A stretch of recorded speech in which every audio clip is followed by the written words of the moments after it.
Welcome to Monday Night Moon Watch, everybody. We are back from the holidays. Back from the graves. That was cool. Back from the graves. The Halloween graves. We're in November. Yes. Welcome to November, everyone. Yeah, we did that whole Halloween thing. We did it.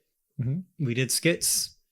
We wore costumes. We wore costumes. We decorated the set. All improvised. Mm-hmm. But next year we're going to have more planning done before. Yes. I still like to improvise. I had fun. Me too. That was our first go at Halloween. Well, we just happened to start the podcast so close to Halloween. Yeah, but we're going to go through other holidays, and those will be our first for the podcast, I guess. Yeah. So we have a lot of firsts to go through, guys. A lot of first time experiences to be had. So Halloween's done. Halloween's done. What are we talking about this episode? We are now talking about life, man. Life. How you doing? I'm doing good. Oh, them? You too. How are you doing? I want to know how they're doing. How are you guys doing? I'm doing good. Maybe we should get a live studio audience one day. That'd be weird. That'd be scary, but I did have the idea. Really? Well, I didn't have the idea. No, that was the idea. I've imagined it. I think Kevin Smith does. Yes, he does. Oh, he does the live audience podcast? I don't think regularly. I think once in a while they'll do specials. They'll just host a thing. Well, we're going to take that idea. Maybe. Mega 64 does a lot of live events, or they've done a few live events. Yeah. I guess not a lot when you compare it to their whole Christmas, career. The eat off or whatever. They did have an audience for that. Yeah. They get contestants, and then aside from that, they also have a live audience. Yeah. We're going to talk about Mega 64 today. I want to. Well, yeah. Honestly, I want to. Yeah, I think we could dabble into the Mega 64. We'll talk about creator business. We'll reflect on our Halloween experience. You're watching a movie. You watched a movie. I watched a movie. I'm playing a game. Ooh, yeah. Okay. And we'll get into it. We'll just jam on into it. How do you feel about the Halloween stuff we did? I had fun with it. I think we said that in the intro, but it was fun. No, it was a lot of fun. Throwing everything together, getting the decorations up, really, amped up that feel. Do you feel satisfied with it? I actually do. You do? Yeah. Honestly, I do too. Yeah, it was really messy at first. Because this was when we switched to the Halloween episodes, we moved into this space. Yeah. So it was very messy trying to move around. Yeah, and we only met on the days of shooting. Yes. So on the phone, we'd be like, okay, what are we going to do? I don't know. And then we'd have a loose idea. And then run with it. And then show up and then just try it. And we succeeded. Do you think? Well, do you think what actually came out was the stuff we talked about? Yeah. Really? I think so. Oh, wow. What do you mean? And for example, a lot of last minute stylistic stuff was done. Whether it was to cover up the messiness or if it was just to lean into I think the basic ideas were there. Yeah. This is general idea of what we want. Okay. And it was definitely translated. Okay, cool. So yeah, cool. I think we did. Yeah, then I think my problem was I was just thinking really specific about a few things. Oh. Not that it was a problem, but just interesting. That happens when you get too specific. Well, that's my best and worst quality. I'm a perfectionist. Oh. No, but I think it's cool, and this is a conversation. Wait, have we talked about it here, or did I talk about it with someone else about a little bit about the creative process? This is Creators, the Monday Night Moon Watch, all about creativity. Yeah. If you're creatively curious, click around and explore a while, or create something. Let us know what you did. Yeah. Anyway, speaking of creativity, how the story crafting doesn't stop at any point. I like from that so if you go through all the traditional steps, when you conceptualize it, you write it, you plan it, you produce it, and then you share it. Yeah. At each one of those steps, the story crafting is still happening. You're not done crafting the story when you conceptualize it. You know that because you got to write it. Yeah. When you're done writing it, you're not done with the story crafting because you still got to plan the visual execution. Goes all the way to the credits, baby. All the way. Then when you're editing. So we're skipping. We're skipping a bunch. We're gonna skip everything in between. But once you get to the editing part, same thing. You're still crafting the story. Yeah. Something can change. Something you can decide. Oh, I need to highlight this, or maybe we can put that. Yeah, no. There's always adjustments to be made. Yeah, and it's just cool, like the way you're saying it, like putting it into perspective, because it's the never-ending story. Yeah. Have you looked at the book of the Never-Ending Story? We're gonna go on tangents, but that's what we're all about. You're here. Well, yeah, no, we're done with Halloween. Starting fresh. Yeah, so to say. So yeah, we'll go on tangents. Yeah. So have you looked at the book of the Never-Ending Story? I thought it was a movie, not a book. It was a book first. Started okay. Makes sense. But the book, okay, I didn't read the whole book. Mm-hmm. I read the beginning of it, and I got kind of far, and I got really excited just about the book in general. So I started skipping through it just to like see. Okay. Well, how far is far if it's never ending? Dang, man. Not that far. Too far. Too far. Too deep. Far. No. Okay. The book is cool. Okay. So, do you remember the movie pretty well? Yes. Some parts. Okay. Some parts I think I mentally blocked out. So, if you watch the movie, the Never-Ending Story is this kid. He's being chased by bullies. He hides in a bookstore. He gets a book. Goes to school. Decides to hide in the attic to read the book. Oh, he stole the book. Decides to hide in the attic and read the book for for that school day. And the book is and so we move between the world inside the book that he's reading, and then we move outside to him in the attic of the school. So we're going back and forth between his reality and then the fiction that he's reading. Mm-hmm. Anyways, the way the book does it, same thing. Okay. But at least I'm sure, I don't know. Anyways, when I was exploring the book, the font, the lettering was in 2 different colors. Whoa. And it would switch between black and green. Okay. To represent when we were in the kid's reality and when we were in the fictional world of the book he's reading. Wow. So you're reading a book inside a book. Yes. That's cool. It was really cool. Yeah, it's cool how that's the whole premise of the movie. And the book.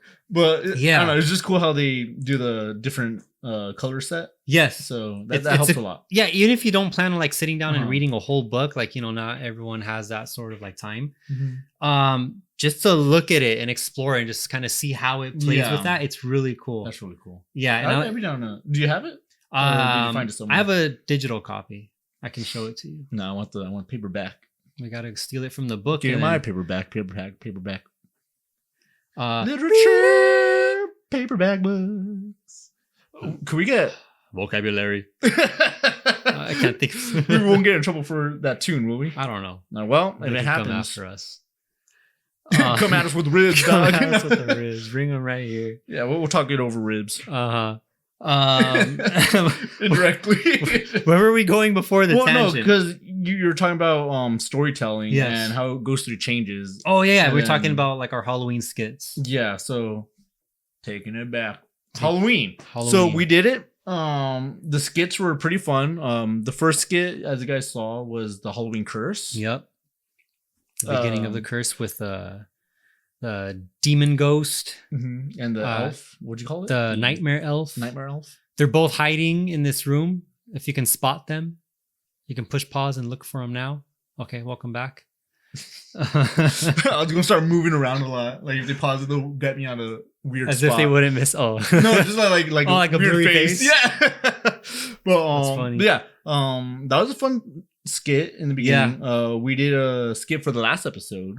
We did do a skit for the last episode. Our skits didn't really connect. We had plans originally to have like bookends for the first skit of the first October episode and the last skit of the last October episode to like connect. Yeah.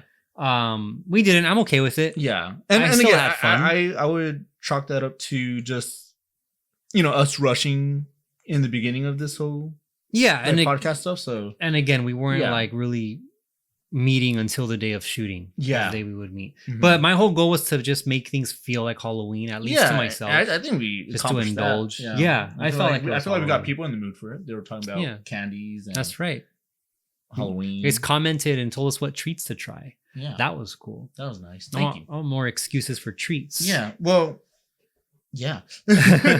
So you were cool with skits not being too connected. Yeah, I was okay with that. Yeah. I was too. And again, I feel like as long as we made something and put it out there, honestly, I feel like those are the main goals right now, to make something and put it out there. Yeah, and I think we said it in the previous one too. We do lean towards like creating narrative stuff. Yeah.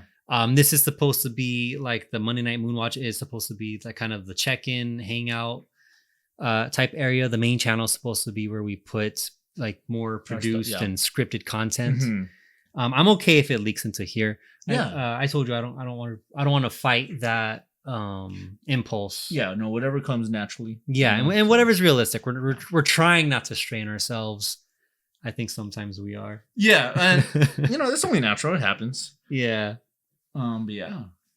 So before we get completely off the subject of Halloween, okay, I carved a pumpkin. Oh yeah, you did carve a pumpkin. I carved a pumpkin, and we said we were going to show it on the show. Yes. So this is a pumpkin I carved. I like it. Oh, there it is. We'll show screenshots of your process. Yes. Well, I don't have a process. Well, you have like sketches on your phone. Yeah. Well, yeah. I conceptualized it. Yes. I drew it out first. I'm just gonna light it, the pumpkin inside, so you know what it is. Unless you could already tell what it is. It smells good. I want to bite this. How's that? I think it's. Oh, wait, hold it still in the center. Tilt it a little bit. Yeah. I think it's showing. There it is. It's the bat signal. It came out good, right? Yeah. So. Yeah, it came out good. Yeah, it was fun. Drawing it was a lot easier than carving it. Naturally, but there you go. I'm sorry, I think it came out cool. Yeah. All right. Sorry about having thrown out everyone. How did you pick your pumpkin? Were you looking for a smooth, flat surface? Or well, that's the thing. Whenever round shape? Whenever I do pick a pumpkin, I look for one with a good surface area to carve into. But I'll always forget to take into account how thick the pumpkin is, like on the inside. Oh, okay. Like the pumpkin walls, because like if you carve into it, like it's just too thick. Because first you open it, you gut it, and then which is really fun. Have you seen? There was a viral video of some like little toddler in a booster seat or something at a dinner table, and they're like pulling the guts out of the pumpkin to put it like on a pan, and I think they're gonna make some dish with it or something. Yeah. And they get his attention. They lift up the guts, and like all the strings and seeds are falling, and he wants to be involved, but I guess he's grossed out or he's having a reaction, but he wants to be like in this happy moment, and he's like, "Yay!" No. And he just like gives up and starts gagging. I gotta watch that. Okay, yeah, send me that after this. Good. Yeah, I'll look for it. There's a lot of funny videos out there. Oh man, that's cool. So you had fun carving the pumpkin? Yeah, no, it was fun. Yeah, it was a good time carving it. Nice. Did it for work. For work? Yeah, we had a mini pumpkin carving contest. Oh, that's cool. Yeah, a lot of people brought their own pumpkin. Oh yeah, everyone brought their own pumpkins. We carved it. Oh, that is cool. My job did a costume contest. Oh, did you dress up? No, I didn't dress up. We dressed up all these episodes. And you couldn't have one costume. You could have borrowed the blueberry. I could have just gone from Lucas. Yeah. I thought of a whole expanded story. Around that last skit. Tell me why I was thinking we should expand on the costumes. Like story wise, little backstory to each one. I have a bunch. Yeah, I have ideas. And again, now we have a whole year. Yeah. We can just start picking up little shots or whatever as we get closer to next year Halloween. And now it's recorded, so they could hold us to it. Yes, hold us accountable. Speaking of holding us accountable, should we go into creation creator business real quick? Yes, let's do it. Very nice. No, I'm kidding. Lol Roses Sour still out there. The GoFundMe's are up. You can donate there, help see them through. I don't know if I should say this. Ooh. Well, if you don't like it, then we'll cut. It's insider information. Ooh. I mean, spicy. Okay. I'll tell you. Okay. I saw a rough cut of one of these two projects. How was it? It was spooky. Oh, it's pretty rough. No, I did, and I'm excited. Nice. So rough cut, you saw like the whole thing through, like. Yeah. Ooh. So I'm pretty sure this is gonna be. I don't think they're gonna add any like outside information that's not in this rough cut. But it was cool. So basically, a rough cut is like when you edit, if anyone's interested or just likes to hear about it, even if you know it already, just fun to kind of indulge. You shoot everything. You have the footage. You assemble it on the timeline of your editing software. So like I shot him here. that goes first, and then I shot him like this, that goes second. I put it next to each other. I'm assembling everything.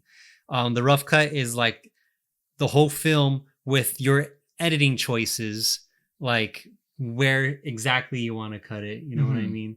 Like more so like deliberate, like you're getting intentional now. Okay. With your choices, and you're saying, hey, here's the rough cut. Here's how it can look. Here's everything together. You could kind of see all the information strung together. Is it like, here's the clay, time to mold it? It's the clay molded. Oh, so the clay's already molded. Is it just smoothing out the edges? You just haven't smoothed out your fingerprints. You haven't painted it. Okay, that's cool. Yeah. So it's like that's when you draw a face. Yes. Like now I'm doing another artsy thing. When you draw a face, like you know how you do the 2 circles, you do like that cross. Okay. And you know, like this is the basic shape of a face. SpongeBob did it really well. Yeah, he did it too well. Yeah, but you know, like you're saying, I wouldn't say that's it either. Okay. I don't maybe I'm being nitpicky. Is it like when you film a shot and a shot and a shot? And you just put those together in order in the way it's meant to be in the final product. Yeah, but without like committing to any like final like. Yep. Cool, man. You got it. Finally. But honestly, like it could be whatever you want it to be. If you're the creator, like you're in charge. If you're like leading whatever role or task, like someone might be in charge of you, but you're the one with your hands on the keyboard. So it's up to you if you want to do things your way or their way. But anyways, what I'm getting at is I don't know, there's no rules. Yeah. That's all I'm trying to say. Did you like the rough cut? I did like the rough cut. Ooh. Yeah. Nice. I can probably show you. Yes. Yeah, actually, I'd be down to watch it. Yeah. So there's that part of creation creator business. Also the documentary we teased about. Yes. I did start going back to that. Nice. Okay, cool. So we started, as long as you start somewhere. Yup. I'm just editing some necessary audio that I need to assemble the rough cut. Is that when I'm kidding? But it's coming out cool. Nice. I'm excited. Cool. Yeah, that's gonna be a fun one. What about your Gundam videos? I was going to bring that up. I really dropped the ball on that one. I messed up filming the second video. Oh shoot! You showed me like the second video. You showed me the clips. Multiple clips. So I have to put all those together. I have to make my own rough cut. But man, yeah. So it's a lot of like cutting and clipping together. Why don't you just like push I should have done it in one go. Video? Like there's a setting that says like record in time lapse, isn't there? Or hyperlapse? I think so, yeah. But again, I'm new to doing this Gundam thing, time lapse video. So I did I have 20 clips or something of one movement, like of one connection. So dang. But again, that's the second video. I learned from my mistakes, so I'll get better. But again, I do want to get that out and I want to start trying. Do you feel like you're still excited about releasing Gundam videos? I want to be. Oh. And again, I think my full attention was on the Halloween podcast. Yeah, for sure. And that's something we got to be careful about. What? Not to get too into the podcast. But we got stuff out. No, yeah, I know. But you're saying like not to put our full like focus and energy into the podcast. You still want to put energy in other places. Yeah. You still want enough energy to like get the bigger again, like we said, like this is like for us to just a weekly hangout, check in. Yeah. This is not our main gig. Or is it? You decide. Literally. You could. Yeah, you could literally actually, be up to that. You decide with your comments, your views, your clicks. Click on around. Click around and explore a while. I thought of that tagline and I like it a lot. And which one? Click around and explore a while. That's cool. I used that on the Creation Creators Instagram. Ooh. And do I? I think so. Or like on our link like page where it has like all the links. I think it's the one with the links. I think so. I don't know. But anyways, the links will be in the description of this video. Check it out. I think point down because I think that's where they are. That's where they're going to be. That's right. So that's Creation Creator Business. Yeah, you think so? Yeah, rough cuts. Cool. The Gundam and the Gundam. rough Yeah. video. Should we get into some leisure stuff? You want to get into some deep conversation Ooh. stuff? Let's get into some leisure. Okay, we'll start with leisure. What movie did you see? I saw Smile 2. Oh man, I'm jealous. How was it? I liked it. I really did like it. Like, Yeah. oh man. Because last episode or whatever episodes ago, you saw the first Smile. Yeah. So yeah, I mentioned that I saw the first one, and I did like that one too. It was fun. It was spooky. Cool. It wasn't so much a scary movie. Mm-hmm. I mean, it had a scary. It's meant to be a scary movie. It wasn't super scary to me. The It wasn't first that one. scary. Yeah. Okay. But it was creepy. Like, man. Cool. So how did it compare to the second one? The second one, like I said last podcast, like I feel like they could just go all out with this. Okay. The not gonna lie, the beginning for me kind of dragged. Okay. But man, I think after the first act, it just picks up and it goes at it, and it's fun. Like the acting's amazing, the story's cool. Yeah. It has its creepy moments. It has it. Okay, the jump scares are hits and misses. I will tell you that. Okay. Again, like it's definitely not a perfect movie, but oh man, it was so enjoyable. I did hear there was a fun lot to of jump watch. scares. Yeah, Some people argue like jump scares are cheap or I don't know. it depends. It depends. I was excited to hear that this movie had a lot of jump scares because I think I'm so used to the argument that jump scares are overused, and I hear that this movie like overdoes it. Yeah, and I'm I think that's why I'm saying it's a hit and miss. They were playing the numbers game with that. Yeah, they're like jump scare here, jump scare there. Like if one of them gets you, it gets you. That's actually fun. It was That feels like walking through a haunted house, like at the amusement parks. Like you're there, you're walking through to get like jump scared. That's cool. But yeah, so Smile 2, great movie. Smile Again, also. Smile as well. Yeah, it was a fun movie. The second one, it follows a singer who gains the curse of the smile entity. Naomi Scott, right? Naomi Scott, yeah, she was a pink Power Ranger. Yeah, that's where I know her from. Another movie that I guess is controversial to enjoy, and yes, I enjoy it. I enjoyed the first. Man, I feel like if they had more budget, they could have made that movie so much like. Really? Yeah, well, yeah. I liked it. I think all it needed was a sequel. I think so, yeah. I think they just needed a second chance at it. Yeah. Because, again, like, it was fun. I really liked the movie, but again, like, the Power Rangers weren't actually there until the end. Right. And I think that's where, like, a lot of people dropped off. They're like, it's a lot of... They want to see, yeah. Yeah, because, it's Power Rangers. I was fine with it, though. I thought it was cool. There was some, I guess, melodrama that felt kind of forced or wedged in there. But I was okay with it because you watched the show and, like, come on. Like that's well, okay. Do you think when they made the Power Rangers movie, the new one, they were kind of unsure on who the target audience was? Like, was it for the old fans or were they trying to get new fans? What do you think? I'll say, okay, I could be completely wrong about this, but I feel like that movie was actually like pretty inspired. Like, I don't. It didn't feel like they were aiming for anyone. I just felt like someone was inspired enough about a direction to take the Power Rangers, and they just did it. And I think that's kind of why I like it. Okay. Yeah, does that make sense? I think so. Yeah, instead of like picking a demographic saying they're gonna like, buy tickets and we're gonna succeed, they just said, what if we did this? Yeah, they had their vision and then they explored that. Yeah. And I appreciate it. Yeah, me too. I really did. And what I was getting at about comparing the melodrama in that movie to the old show, and like forcing situations, like the show, like everything was like a lesson. They just kind of forced, like a situation that you can like pull a lesson from.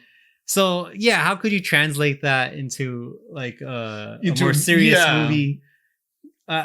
Whether or not they were like that, I think that parallel still exists. I was able to accept it because of that. But I thought it was cool. Yeah, I liked it. Again, I feel like if they had a sequel, man, that would have been amazing. Yeah. I was hyped for a sequel, but yeah. And I wouldn't even be like, I wouldn't have anything I really wanted from the sequel. Oh, either. yeah. I would just be curious again to see where they're taking this. Yeah, I felt like there was cool ideas, definitely. Yeah. Like in the beginning too, like showing how Zordon was like the Red Ranger. Yeah. Like, okay, was that in the original Power Rangers? Was that like I don't know in the lore? I don't know too much about it, but I do know like I like that whole idea. I think the Zeo crystals for sure is like part of the original lore. Definitely.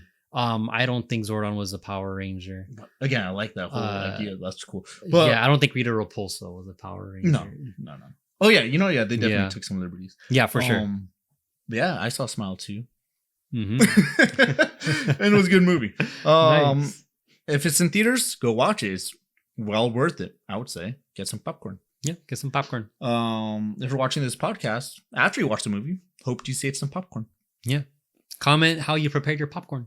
I think we already did that. Yeah, but I want to hear it again. Yeah, you know, maybe there's new people. Yeah, we might ask some repeated questions, but again, maybe new people who want to talk about it. I just like treats.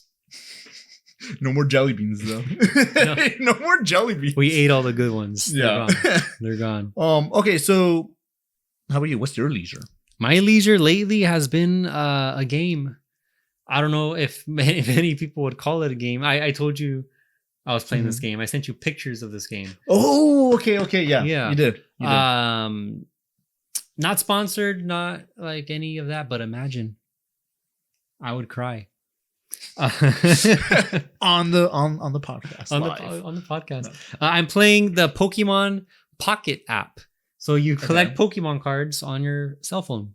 Is it like Pokemon Go where you have to find them in real places, or no? Are you just like on a it's map? Really, I don't. It's just collecting mostly. There is a battle feature, but it's just to collect the cards. Not really interactive.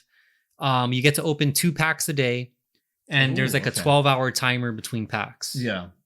Or something like that. Yeah. That makes sense. Yeah. Yeah. And then you just make like miniature decks if you want. And then you can like battle and just earn experience. So it's not even like you're not collecting the Pokemon, you're collecting the Pokemon cards. Yeah. The cards. That's cool. So they're making like actual expansions. Oh. And they're going to make more and release them as time goes on. Wow. So you can collect all the artwork, complete sets, show them off.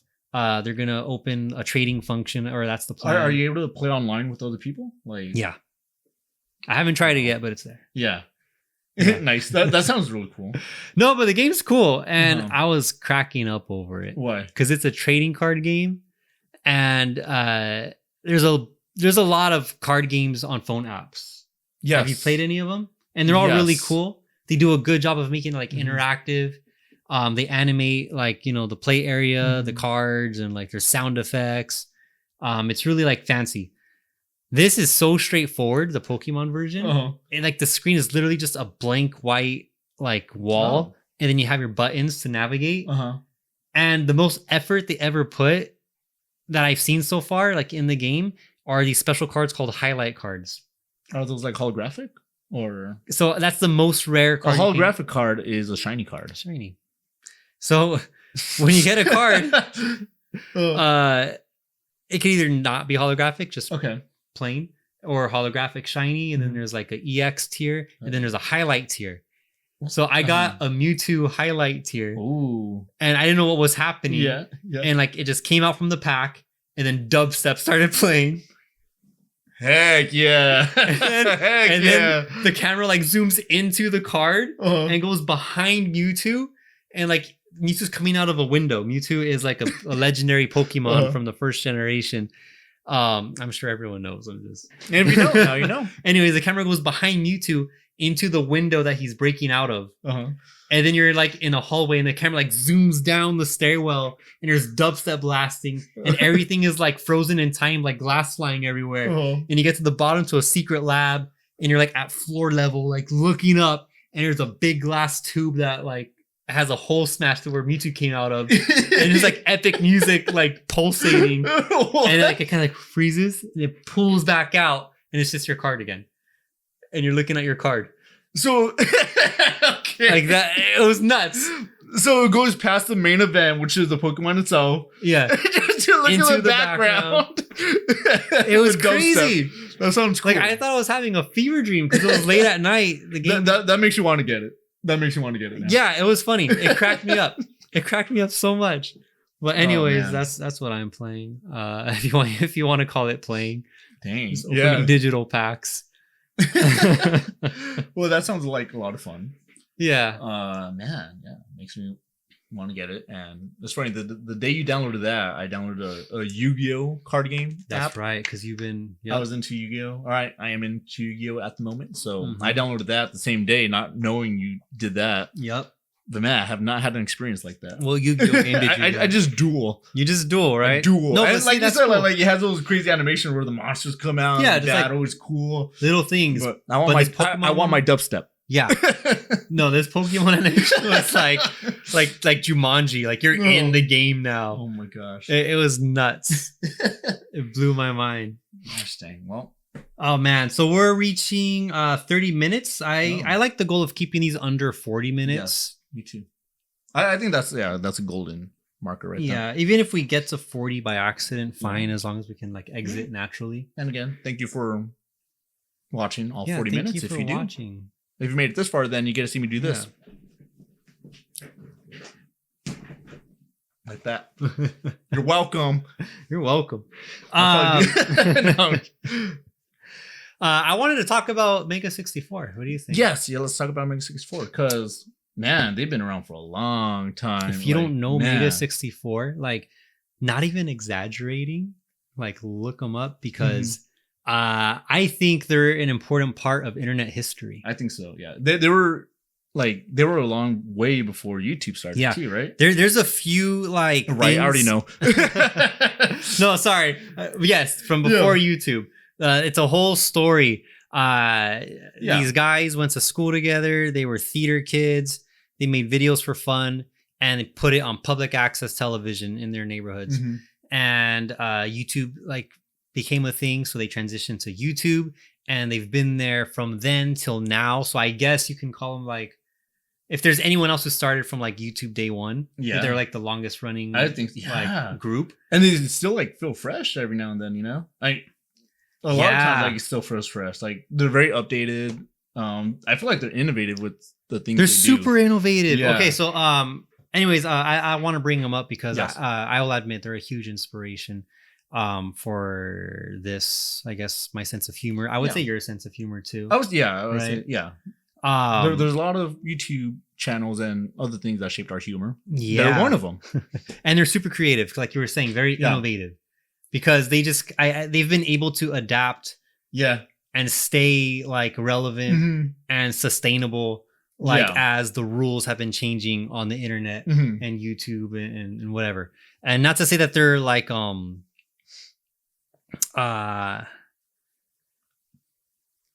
I don't know why. I felt like I was starting to sound like that they're moving like the technology forward.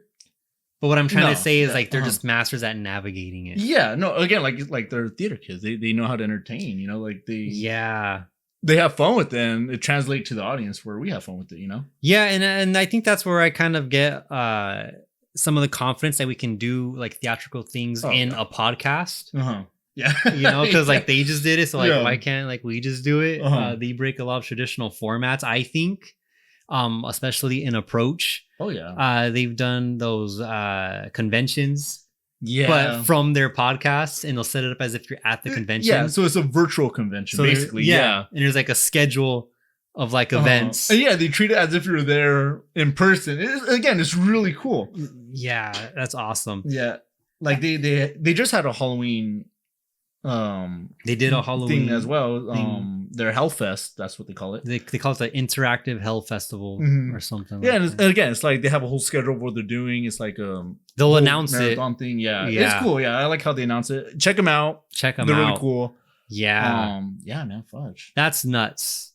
We actually met them. We did meet them. In case there was any doubt as to whether or not we liked them. Not on a personal level, but you know, like we went to they had an event. Yeah, we went to one of their events that they do for their fans, and then we got to hang out with them and meet them at Disneyland. Yeah, that was cool. That was fun. So, dang. Anyways, if we had one picture to sum up that trip. Oh shoot! Throw up that picture. Yeah, that would be that picture. That picture. If you can find it, for sure. I'll find it. Yeah, I'll get you for sure. Send it, and then we can put that up. Yeah. Anyways, Mega 64 comes up because the podcast. I like doing this. I want to do this. I look to them as an example of, I guess, having creative freedom. Yeah. And pursuing it. They have, I just see them with the facility, with staff. They have their own separate lives, and they're able to facilitate this whole thing, this whole way of just entertaining us and all these cool internet videos. I'd like to get there. Yeah, no, that's a goal. That's a goal. I mean, whether or not it's on the internet or Yeah. however, just to create art and for the art to support you long term, I think is cool. Mega 64 recently made a video that they're struggling. Oh, and do you want to get into this, or do you just want to do a like not make it too low, but just no? I don't even think it's that low either. I think it's very interesting. Okay, and I mean, it feels personal to me because I like them so much. Yeah, but I think it's interesting. I think it's important. And again, like if you didn't know about them, you can know about them now. This is the first time I've heard them talk this seriously about struggling. Like they've mentioned stuff before and like, you know, throughout years and whatever, they're just like having fun doing stuff. But this felt like a real serious, like coming out of the behind the scenes trials of like producing internet content, you know, and that's something that we would like to do, something that we look to them as models for, among other like things. But we're, I think, especially fans of theirs. I want to see them succeed. Me too. I want to see them last forever. I want to see them outlive Disneyland. Like it's yeah. I think they deserve it too. Oh yeah. I think we've seen them navigate so much up to today that I guess it's the numbers game. There's bound to be like things that come up that are gonna prove to be difficult, whether we see it or not. The moment currently is difficult enough for them to like speak about it. That's interesting. But anyways, what's really like cool about it? Have you been like following it pretty closely? It's fresh. No, that's how fresh it is. Like, as of the filming of this, it's seen. fresh. Yeah. Everyone is like getting super involved, like on Twitter and all their fans. Cool, their fan base, I feel like, are people from early on in their stuff. You know, like I think everyone's supporting them like on their Patreon and buying their merchandise. Or even just watching the videos. Yeah, like I think the loyal fans have really held them up. Yeah, this far, and I think like that's where the chance is for them to continue going.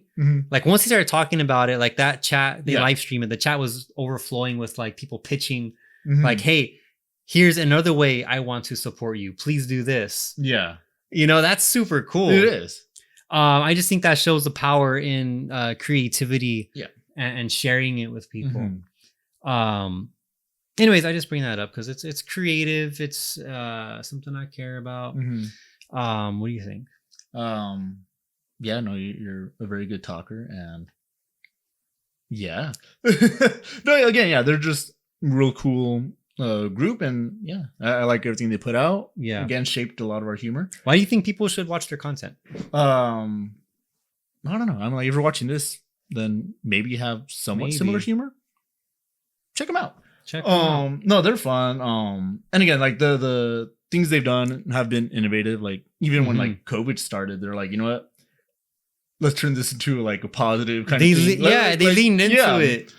Yeah, no, they really found like the silver lining of things. They've done live action, like sweited adaptations of like animes, like Dragon Ball, and no special effects. Everything's in camera. It's just cool because you could see how everything they do, they have fun with it. Yeah, and that is so fun to watch. Yeah, like I remember, like if you like watching people like just enjoy life, man. Watch those videos. I for sure watch their behind the scenes stuff a lot more. I mean, they have a lot more behind the scenes hours of content than they do like produced content or scripted content, which makes sense because you spend more time like creating the thing than doing it.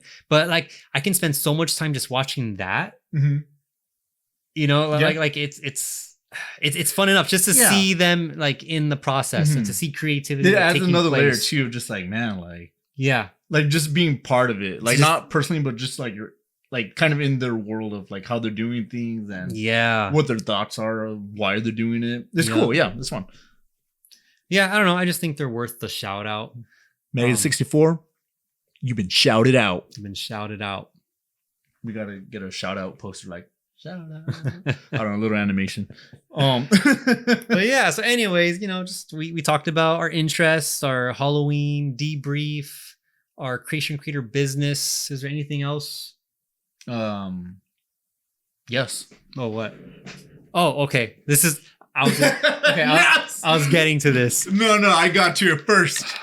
It was funny. We were both going to surprise each other with this, but yeah. What is this? This is the nasties. It's the slime.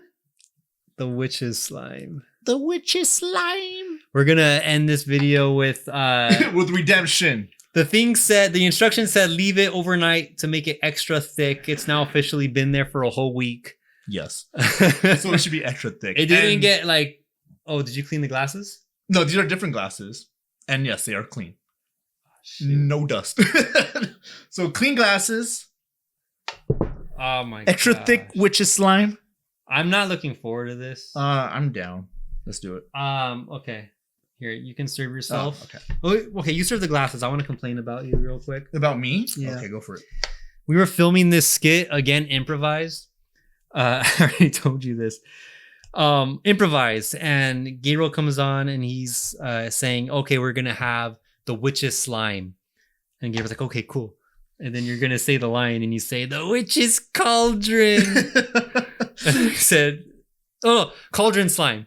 Say cauldron slime. And you said the witch's cauldron. Uh-huh. And I said, okay, that's fine. You can say the witch's cauldron, but say the witch's cauldron slime. You're like, okay. Now for this concoction. You're just adding more words to say incorrectly. And I forget how you said it, but it took a few tries and you kept adding words to the line. That's what happened with no script. Oh man. And in person, doing it. In person, I was cracking up. In editing, I forgot all about it. Hey, now. And it was that's funny. That's the one with the poison in it. Oh, shoot. Wait. Well. All right, let's do it. All right. Witch's slime. Part 2. Are we ending it after this? I'm clinking it. No. I don't know. You end it wherever you want to end it now, but I'm going to get this I a would shot. love to end it now. Oh my gosh. Okay, not that bad. I liked it the first time. Really? No, I didn't. I liked it better the first time, I think. This is just more thick now. I think I like it better this time. You like them thick, huh? I mean, you like your drink